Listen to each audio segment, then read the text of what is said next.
Love is power. আমি তাকে ভালোবাসি, আমি আমার ভালোবাসাটা নিয়েই তার সাথে আছি। সাম্প্রতিক সময়ে মোস্তাক তিশাকে নিয়ে নতুন করে আলোচনা শুরু হয়েছে তাদের ঘোষিত সংবাদ সম্মেলনকে ঘিরে।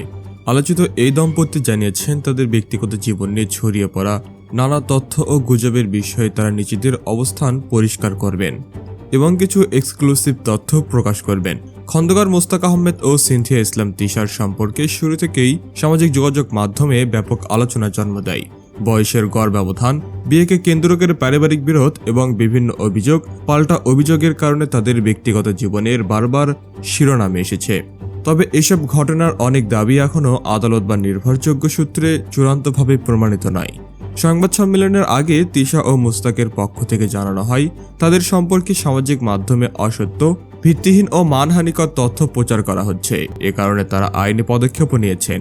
তাদের আইনজীবীর দাবি এসব প্রতারণা ও দম্পতির স্বাভাবিক জীবনযাপন ব্যাহত করছে এবং তাদের সামাজিকভাবে হাই প্রতিপন্ন করছে।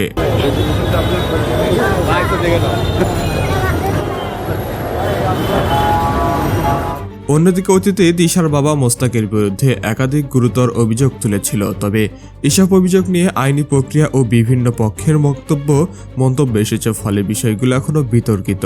তাই যাচাই ছাড়া কোনো দাবি সত্য হিসেবে উপস্থাপন করা সমীচীন। বিশ্লেষকদের মতে সামাজিক মাধ্যমে ভাইরাল হওয়া ভিডিও বা আকর্ষণীয় শিরোনামের মধ্যে অনেক তথ্য বাস্তবতার সঙ্গে পুরোপুরি মেলে না। তাই মোস্তাক তিশা ইস্যুতে নির্ভরযোগ্য সংবাদ মাধ্যম বা সংশ্লিষ্ট পক্ষের আনুষ্ঠানিক বক্তব্যের ওপর নির্ভর করার পরামর্শ দেওয়া হচ্ছে। মানুষ অনেক কটূক্তি করছে, অনেক সমালোচনা করছে, কিন্তু আমি আসলে এগুলোকে তোয়াক্কা করছি না। আমি মনে করি আমার ভালো থাকাটাই সব থেকে বেশি জরুরি। এখন সবার নজর তাদের ঘোষিত সংবাদ সম্মেলনের দিকে। সেখানে তারা কি তথ্য প্রকাশ করেন এবং ভবিষ্যৎ পরিকল্পনা সম্পর্কে কি জানান, সেটি আলোচনার প্রধান বিষয় হয়ে উঠেছে।